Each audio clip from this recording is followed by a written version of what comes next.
Hello students, आज हम class 12th का chapter number 13 three dimensional geometry को रिवाइज करने की कोशिश करेंगे with the help of some MCQs.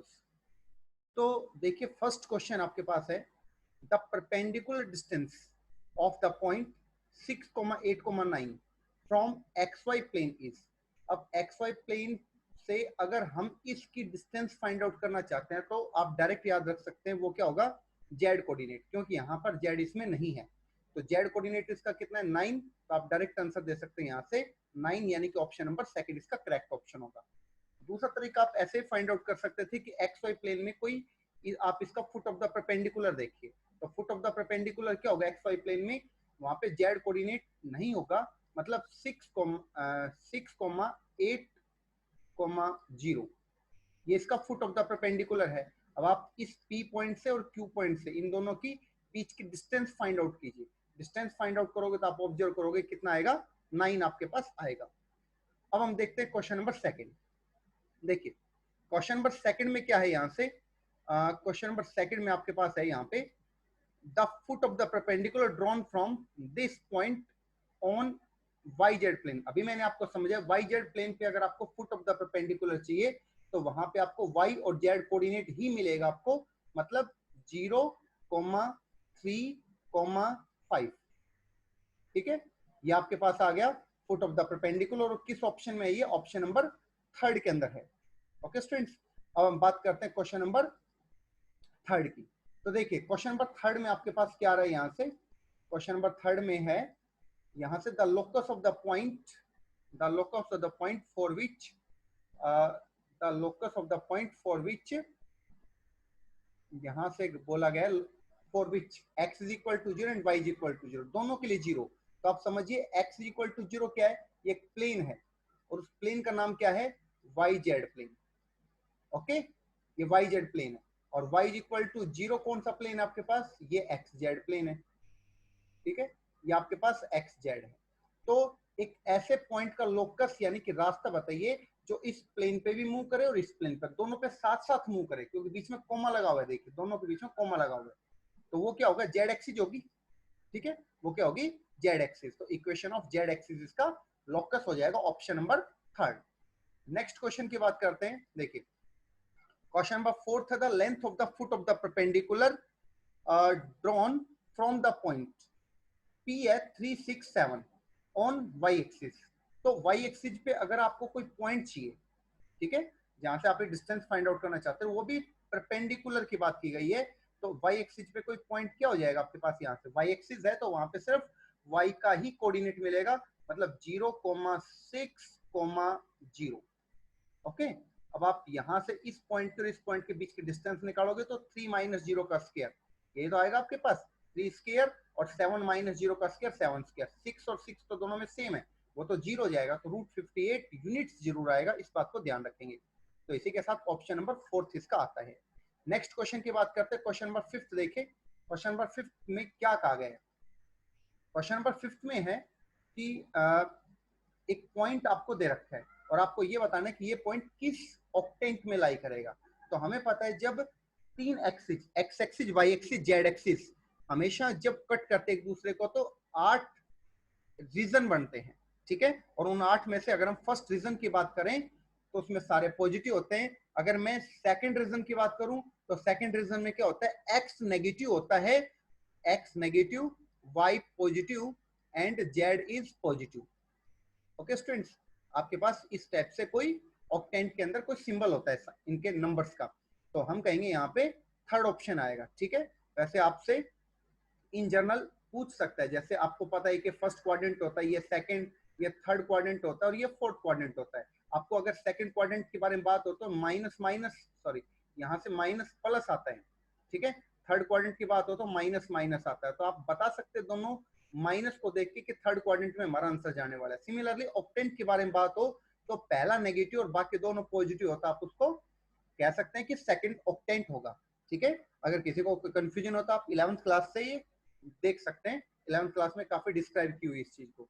उसके बाद देखिए, नेक्स्ट क्वेश्चन नंबर 6 है। क्वेश्चन नंबर 6 में हम पढ़ चुके हैं ऑलरेडी कि equation of Y Z X Z plane आपको बताना है। तो एक्स जेड प्लेन क्या होगा, एक्स जेड प्लेन के लिए मैंने आपको अभी समझाया थोड़ी देर पहले कि y इज इक्वल टू 0 होगा, तो इसलिए इसका ऑप्शन क्या होगा, थर्ड। ठीक है, आप y is equal to 0 plane कह सकते हैं या एक्स जेड प्लेन कह सकते हैं। उसके बाद क्वेश्चन नंबर 7 की बात करता हूँ। क्वेश्चन नंबर 7 में एक point on Y axis, Y axis पे आपको एक ऐसा पॉइंट चाहिए जिससे इस पॉइंट की डिस्टेंस, ठीक है, तो वाई एक्सिस पे अगर हमें कोई पॉइंट चाहिए तो वो पॉइंट क्या हो गया आपके पास 0,y,0। तो अब इस पॉइंट की और इस पॉइंट के बीच की डिस्टेंस आप फाइंड आउट करो, ठीक है, यूजिंग डिस्टेंस फॉर्मूला, और उसको √20 के इक्वल रखो। देखिए यहाँ तक शायद सबको समझ में आ गया होगा। अब इसको सिंप्लीफाई करोगे तो आपके पास क्या आया, यहाँ से कोई क्वाड्रेटिक, यहाँ से कोई परफेक्ट स्क्वायर लेफ्ट साइड में और राइट साइड में -9 लिखा हुआ है, जो कि नॉट ट्रू है। ठीक है, ये है नॉट ट्रू। ओके, तो अगर ये नॉट ट्रू है तो आप यहां से क्या कह सकते हैं कि इसका कौन सा ऑप्शन करेक्ट होगा। ठीक है, कौन सा ऑप्शन करेक्ट होगा, फोर्थ ऑप्शन। ओके स्टूडेंट्स, अब बात करते हैं क्वेश्चन नंबर 8 की। देखिए क्वेश्चन नंबर 8 क्या है, यहाँ से एक पैरेललोपाइड दे रखा है। पैरेललोपाइड क्या होता है, एक 3 डायमेंशनल फिगर होता है। ठीक है, जैसे आप क्यूब समझ सकते हैं, उसका हर सरफेस एक पैरेललोग्राम होता है, उसको हम कहेंगे पैरेललोपाइड। उसमें बताया गया यहाँ से कि उसमें से 2 प्लेन पास किए गए हैं। ठीक है, और वो एक प्लेन तो इस पॉइंट से पास हो रहा है और दूसरा प्लेन है वो इस पॉइंट से पास हो रहा है। ठीक है, तो आपको क्या बताना है यहाँ से, यहाँ से कह रहा है कि पैरेलल टू द कोऑर्डिनेट, अच्छा कोऑर्डिनेट एक्सिस के प्लेन पास किए गए, एक तो इस पॉइंट से और एक इस पॉइंट से।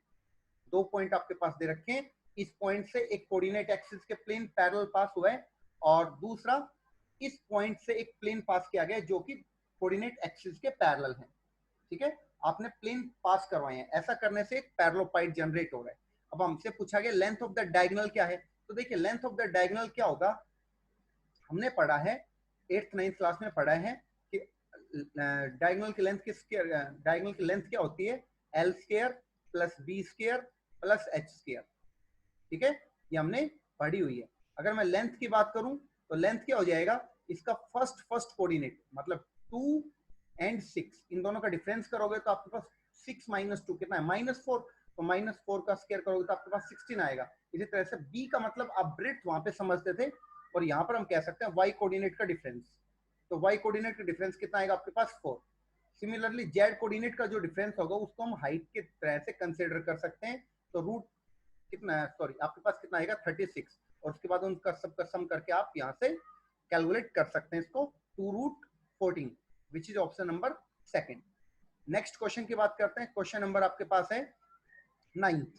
देखिए क्वेश्चन नंबर 9th है, the points 0, 7, 10 and -166 -496 form an, किस टाइप की ट्रायंगल बनती है, यहाँ से ये आपको बताना है।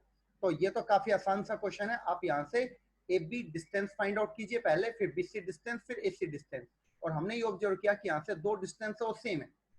ठीक है, तो इसका मतलब ट्रायंगल आइसोस्केल होने चाहिए, बट हमारे पास ऑप्शन आइसोस्केल और राइट एंगल भी है, तो हम एक बार राइट एंगल भी चेक कर लेते हैं। राइट एंगल को चेक करने के लिए क्या होता है, पाइथागोरस थ्योरम चेक करेंगे हम यहाँ से। ठीक है, तो आप ऑब्जर्व कर रहे हो इसका स्क्वायर इन दोनों के स्क्वायर के सम के इक्वल आएगा। इसका मतलब क्या हो जाएगा, ये ऑप्शन नंबर 3, यानी कि आइसोस्केल राइट एंगल ट्रायंगल हो जाएगी यहाँ से। ओके, अब हम बात करते हैं नेक्स्ट क्वेश्चन की, question number 10th। I hope सभी को समझ में आ रहा होगा, और फिर भी किसी स्टूडेंट को अगर दिक्कत लगती है या स्पीड फास्ट लगती है तो आप लोग वीडियो को रिवाइंड करके दोबारा से देख सकते हैं।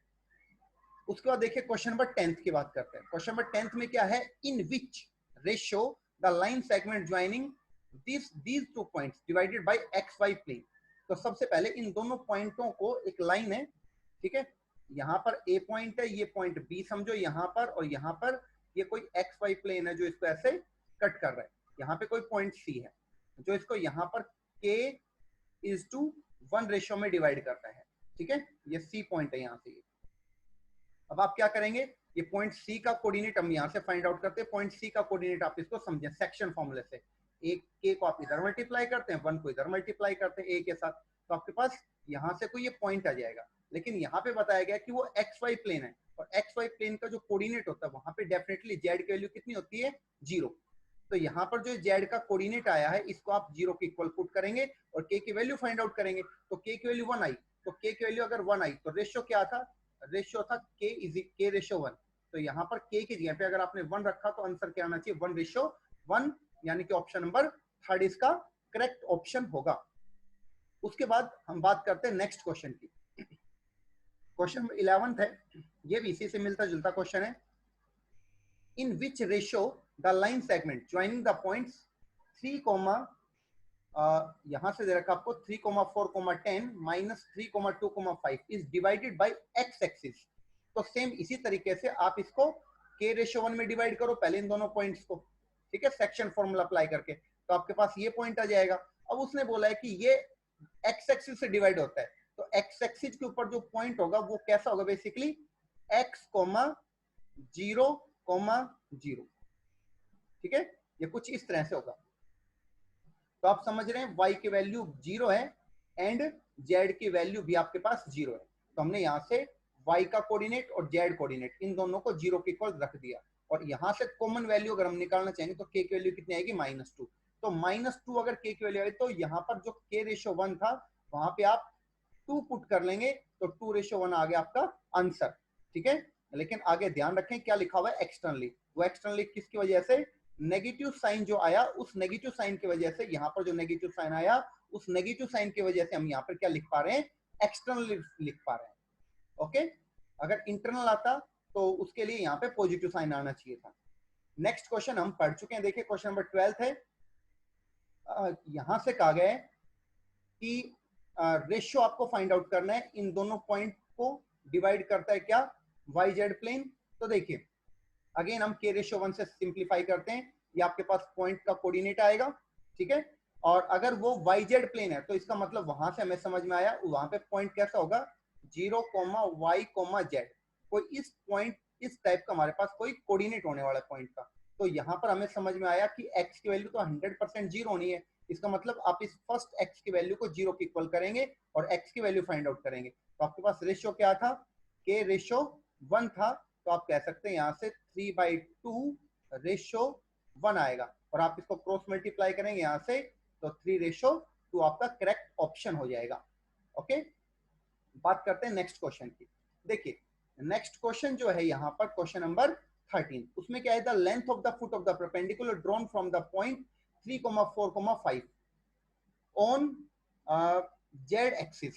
क्या कहा गया, ध्यान से सुने, length of the foot of the perpendicular बोला गया है इस पॉइंट से जेड एक्सिस पे। तो जेड एक्सिस पे इस पॉइंट की इमेज क्या हो सकती है, यानी कि foot of the perpendicular coordinate क्या हो सकता है वो आपको बताना है। तो जेड एक्सिस बोली गई है, इसका मतलब 0, 0, 5, ये इस पॉइंट का कोऑर्डिनेट होगा। अब आप इस पॉइंट से और इस पॉइंट से, इन दोनों पॉइंटों से आप डिस्टेंस फाइंड आउट करो यहाँ से, तो कितना हो जाएगा 3 का स्क्वायर 4 का स्क्वायर, क्योंकि 5 5 तो दोनों में, तो वो तो 0 हो जाएगा, इसलिए डायरेक्ट यहाँ पे लिखा x coordinate square plus y coordinate square, simplify किया तो आपके पास 5 यूनिट्स इसका आंसर आएगा, जो कि ऑप्शन नंबर फर्स्ट के अंदर इसका लिखा हुआ है। उसके बाद बात करते हैं नेक्स्ट क्वेश्चन की। नेक्स्ट क्वेश्चन है question number 14, what is the perpendicular distance of the point 6,7,8 from xz plane, sorry yz plane। तो सेम इसी टाइप का क्वेश्चन है ये भी, अगर yz प्लेन में हम इसके फुट ऑफ द परपेंडिकुलर की बात करेंगे तो yz का मतलब वहां पे सिर्फ y और z का ही कोऑर्डिनेट मिलेगा, तो फुट ऑफ द परपेंडिकुलर क्या होगा 0,7,8, क्योंकि yz है तो वहां पे x तो मिलेगा ही नहीं। अब आप इससे और इससे परपेंडिकुलर डिस्टेंस फाइंड आउट करोगे तो कितना आएगा 6 - 0 का स्क्वायर, ठीक है, उसका रूट करोगे तो 6 से आएगा आपके पास, ठीक है, इसलिए इसने डायरेक्ट ही लिख दिया। ऐसा हम पढ़ चुके हैं कि जो चीज नहीं है वो डिस्टेंस होगी, जैसे यहाँ पे yz है तो इसका मतलब x कोऑर्डिनेट डिस्टेंस होगी, ये हम फर्स्ट क्वेश्चन में भी पढ़ चुके हैं, तो यहाँ पे ऑप्शन नंबर सेकंड इसका करेक्ट ऑप्शन होगा। उसके बाद बात करते हैं क्वेश्चन नंबर 15 के। क्वेश्चन नंबर 15 में if L is the foot of the perpendicular from Q on XY plane, ठीक है, तो आपको L का कोऑर्डिनेट बताना है क्या होगा।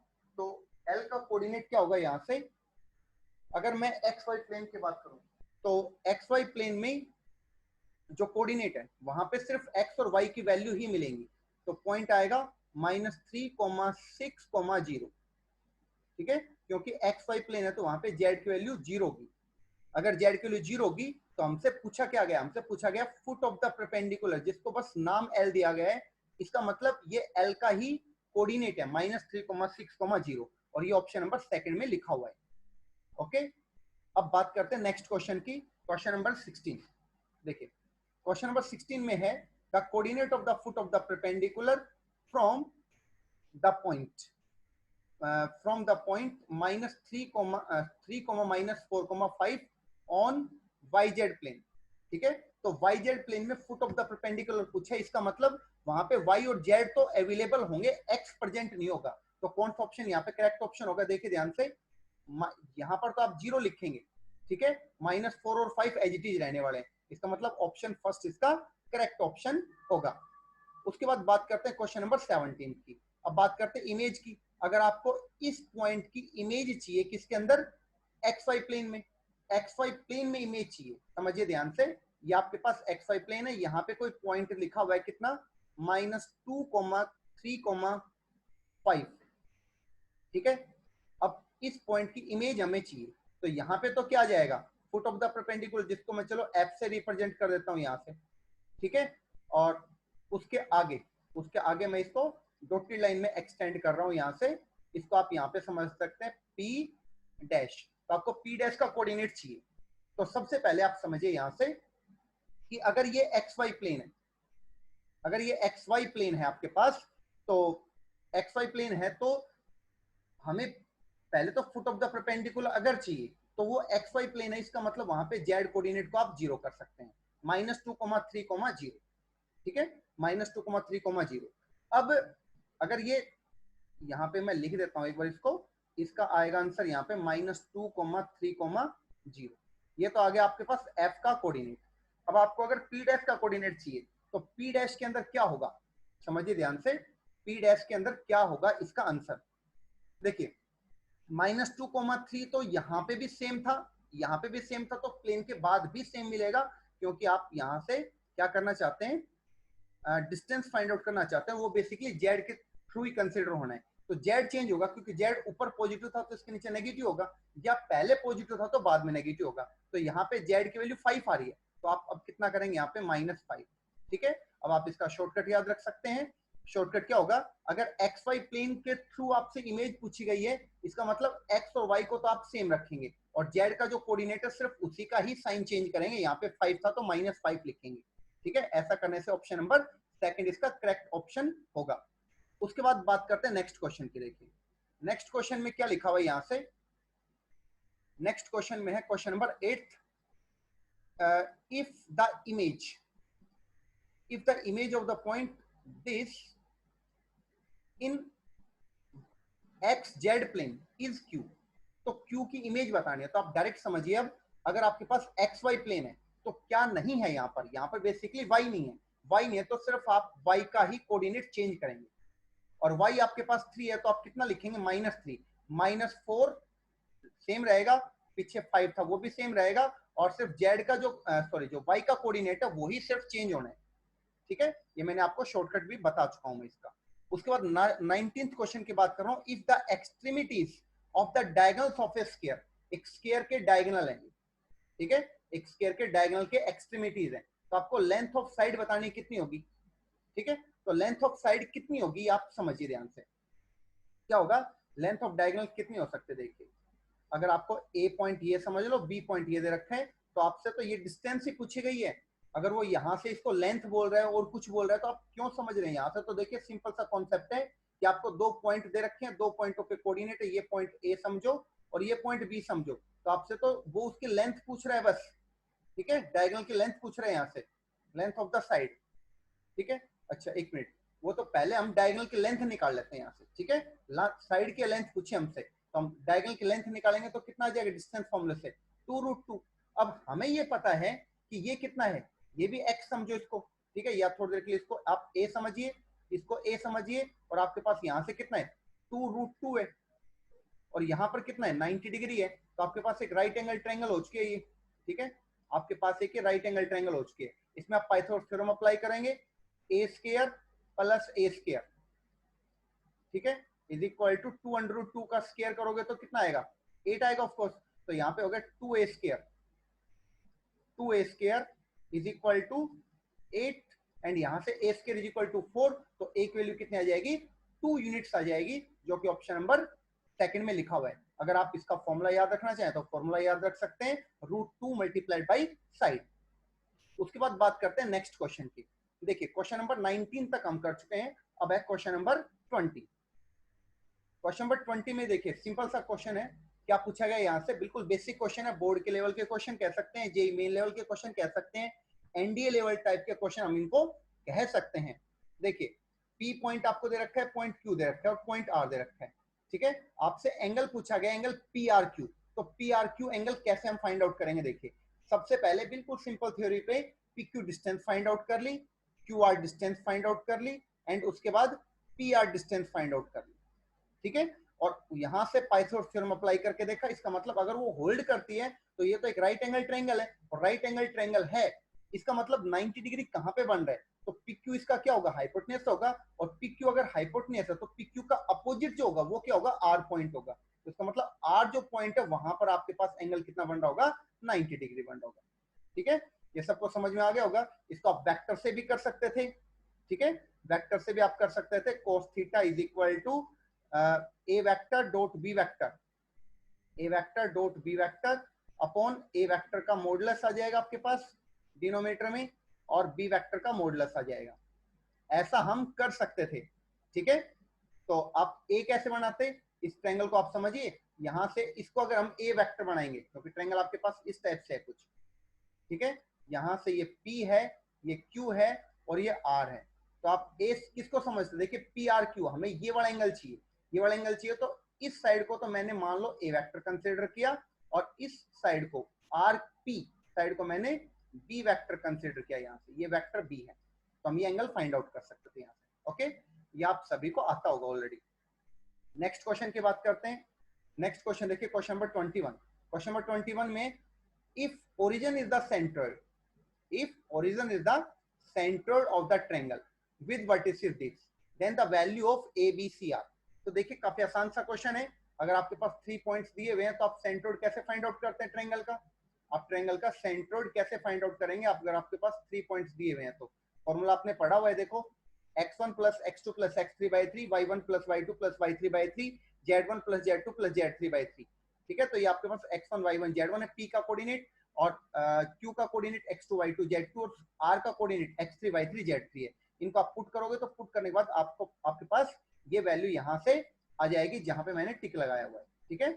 यहां से एक सेकेंड, यहां से आपके पास कौन से आ जाएगा कोऑर्डिनेट, आपके पास कोऑर्डिनेट ये आ जाएगा। अब उसने कहा कि ये सेंट्रोइड का कोऑर्डिनेट, और सेंट्रोइड तो ओरिजिन है, ओरिजिन का मतलब क्या होता है 0 0 0। अब 0 0 0 इसका मतलब आप इनको इक्वेट करें, इस फर्स्ट वाली वैल्यू को, इस फर्स्ट को मतलब 3a प्लस 4 अपॉन 3 को आप इस जीरो के इक्वल रखेंगे, इसी तरह से सेकंड वाले को सेकंड के, थर्ड वाले को थर्ड के इक्वल रखेंगे, और सोल्व करके ए बी सी की वैल्यू आपके पास यहां से आ जाएगी। आई होप सभी को समझ में आ रहे हैं।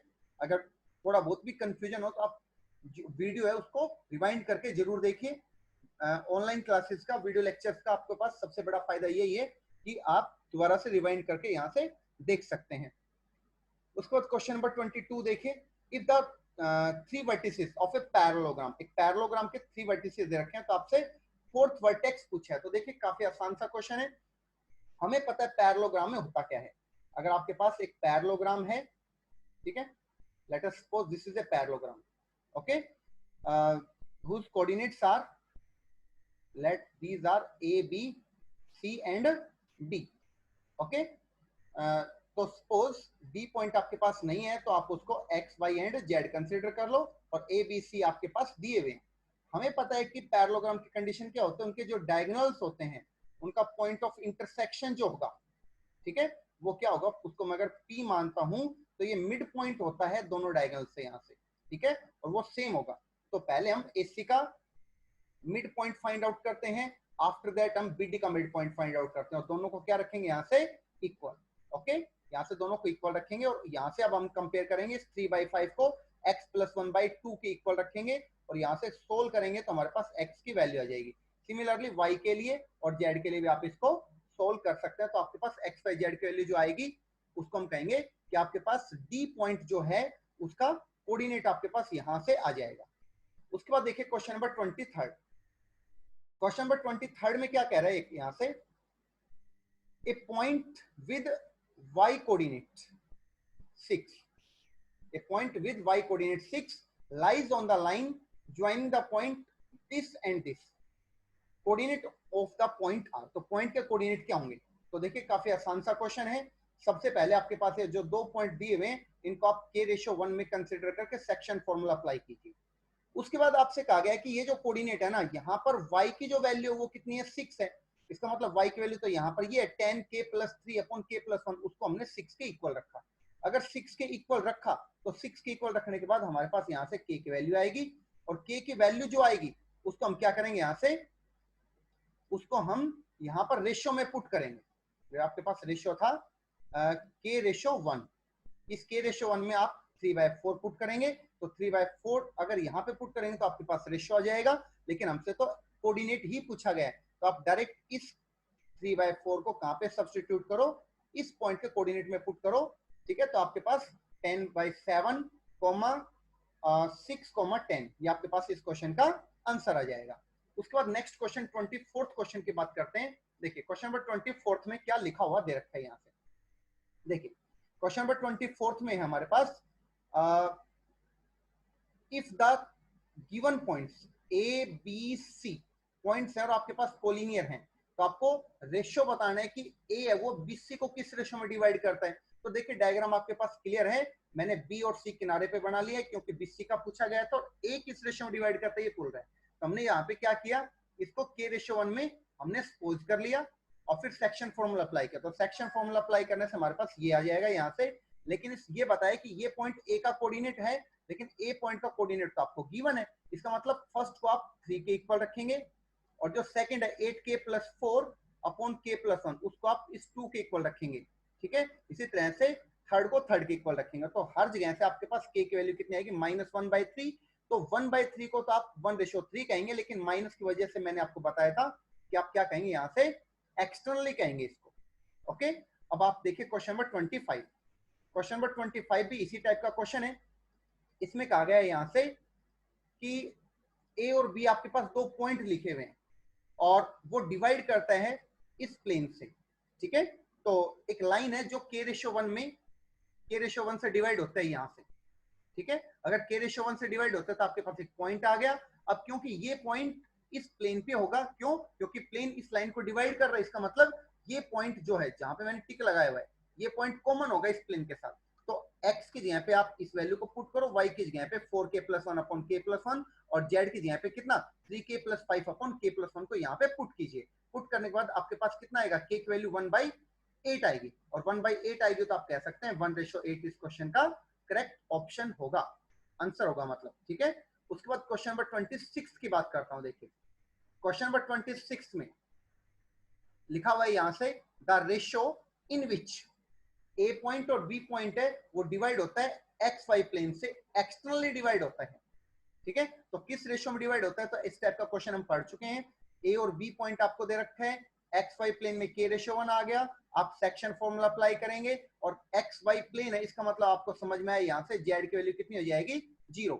ठीक है, तो यहाँ पर जो Z का जो कोऑर्डिनेट है 6k + 3/k + 1, इसको आप देखिए 0 के इक्वल पुट कर रखा है। ओके, इसको देखिए यहाँ से 0 के इक्वल पुट कर रखा है यहाँ से, और 0 के इक्वल पुट करने के बाद k की वैल्यू कितनी है, यहाँ से -1/2 इसकी k की वैल्यू आई है। ठीक है, तो 1/2 रेशियो आ गया, और माइनस रिप्रेजेंट कर रहे हैं यहाँ से किस चीज को, एक्सटर्नल को रिप्रेजेंट कर रहे हैं। उसके बाद क्वेश्चन नंबर 27 है। क्वेश्चन नंबर 27 में द पॉइंट्स 5 - 4 2, 4 - 3 1, एंड उसके बाद थर्ड पॉइंट लिखा हुआ है 7 - 6 4, फोर्थ पॉइंट है 8 - 7 5। ये वर्टिसेस हैं, किसके वर्टिसेस हैं, पैरेललोग्राम के, रेक्टेंगल के, स्क्वायर के, या फिर रोम्बस के। तो हमने क्या किया, हमने डायगोनल्स का इंटरसेक्शन पॉइंट चेक किया। तो हमने ऑब्जर्व किया AC का मिड पॉइंट निकाला, तो वो कितना है 6 - 5 and 3, और BD का मिड पॉइंट निकाला तो वो भी 6 - 5 and 3 आया।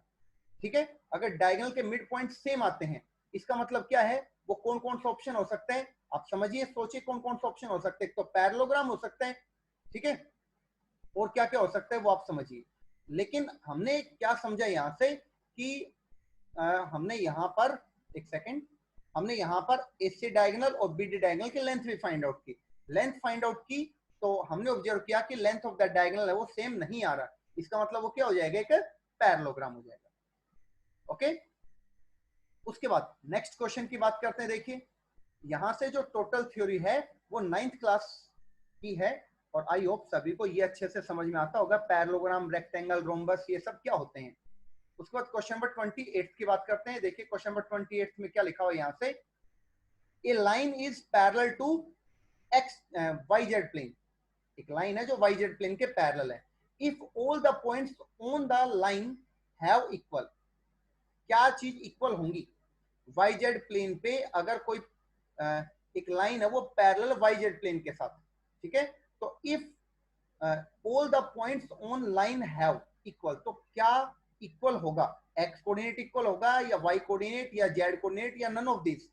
तो ऑफ कोर्स यहां से क्या चीज सेम होगी, एक्स कोऑर्डिनेट ही सेम होगा, ठीक है। ये तो हम पढ़ चुके हैं ऑलरेडी, ठीक है, ये तो हम ऑलरेडी पढ़ चुके हैं, ठीक है। और वो क्या होगा, उस कांस्टेंट की इक्वल ही होगा हमेशा, ठीक है, उस कांस्टेंट की इक्वल। इसको क्या समझेंगे, एक्स कोऑर्डिनेट कह रहा है यहाँ से, तो इसमें एक्स है ही नहीं, बाकी आप डायग्राम समझ देख बना के और फिर इसको अच्छे से विजुलाइज कर सकते हैं। उसके बाद बात करते हैं नेक्स्ट क्वेश्चन की, क्वेश्चन नंबर 29 देखिए, अगर x is equal to C, इसी लाइन की the equation x is equal to represent a plane, एक प्लेन को रिप्रेजेंट कर रहा है, तो किसके पैरेलल होगा। तो इसी क्वेश्चन का रिवर्स है, बेसिकली किसके पैरेलल होगा, वो वाई जेड प्लेन के इक्वल होगा, क्योंकि x is equal to C बोला गया है ना, x is equal to C. Okay, उसके बाद नेक्स्ट क्वेश्चन की बात करते हैं, क्वेश्चन नंबर 30। क्वेश्चन नंबर 30 में क्या है, देखिए the plane uniquely determined, the plane uniquely determined by X axis and Y axis, दोनों के यूज से कौन सा प्लेन बनेगा वो बताना, दोनों के प्लेन, दोनों के कॉम्बिनेशन से, एक्स एक्सिस और वाई एक्सिस को कॉम्बिनेशन से वो हो जाएगा बेसिकली कौन सा, एक्स वाई प्लेन। ओके, ये जो क्वेश्चंस मैं करवा रहा हूं ये बेसिकली थ्योरी को क्लियर करवाने के लिए काफी हेल्पफुल होंगे। उसके बाद बात करते हैं क्वेश्चन नंबर 31 की। देखिए क्वेश्चन नंबर 31 में यहां से क्या लिखा हुआ है, थ्री म्यूचुअली परपेंडिकुलर, एक second, three mutually perpendicular planes divided the space into, ये तो काफी आसान सा क्वेश्चन पूछा गया है, 8 पार्ट्स में डिवाइड होता है जिनको हम ऑक्टेंट बोलते हैं, ठीक है, ऑक्टेंट बोलते हैं। तो ऑप्शन नंबर सेकंड इसका करेक्ट ऑप्शन होगा। नेक्स्ट क्वेश्चन नंबर 32 है, the intersection of X Y plane and Y Z plane is known as. अब ये भी क्वेश्चन हम पहले पढ़ चुके हैं, स्टार्टिंग में आया था क्वेश्चन, ये हम क्या कहेंगे, एक्स वाई प्लेन और वाई जेड प्लेन के इंटरसेक्शन को क्या कहेंगे, आप समझिए। एक्स वाई प्लेन जहाँ पे एक्स एक्सिस और वाई एक्सिस का कॉम्बिनेशन है, वाई जेड प्लेन जहाँ पे वाई और जेड दोनों एक्सिस का कॉम्बिनेशन, तो कॉमन क्या हुआ, हम कह सकते हैं कॉमन तो यहाँ पर वाई एक्सिस होगी, ठीक है, इंटरसेक्शन का मतलब कॉमन ही होता है यहाँ से। उसके बाद बात करते हैं नेक्स्ट क्वेश्चन की। देखिए क्वेश्चन नंबर आता है आपके पास 33, क्वेश्चन नंबर 33 आता है। क्वेश्चन नंबर 33 में लिखा हुआ है the mid, if the mid points of the sides of A triangle, एक ट्रायंगल के आपके पास साइड्स दे रखी हैं, ठीक है, और एक सेकंड, मिड पॉइंट्स आपको दे रखे हैं ट्रायंगल के, ठीक है। तो आपको ट्रायंगल का सेंट्रोइड पूछा है, तो एक काफी आसान सा कॉन्सेप्ट है, आपको 10th क्लास में भी समझाया गया होगा।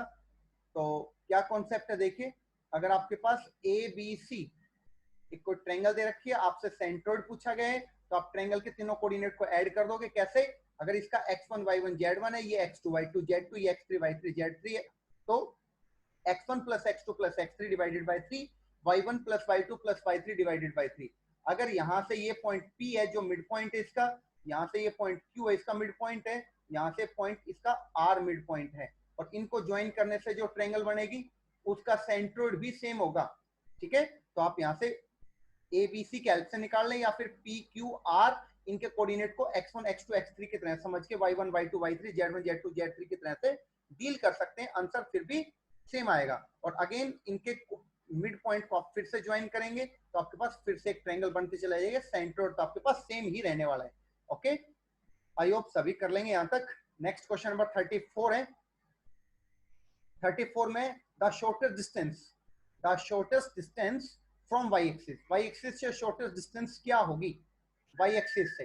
तो देखिए वाई एक्सिस से पहले वाई एक्सिस पे आप एक पॉइंट कंसीडर कर लो, पॉइंट क्या होगा वाई एक्सिस पे, अगर मैं किसी पॉइंट की बात करूं तो वो हो जाएगा 0, B, 0, 0, B, 0, क्योंकि वाई एक्सिस पे सिर्फ B का ही कोऑर्डिनेट मिलेगा आपको, ठीक है। और अब आप इन दोनों के बीच की डिस्टेंस फाइंड आउट करोगे तो ए स्क्वायर प्लस सी स्क्वायर आने वाला है, और वो किस ऑप्शन में, ऑप्शन नंबर 3 में है। ओके, उसके बाद लास्ट क्वेश्चन करते हैं, क्वेश्चन नंबर 35।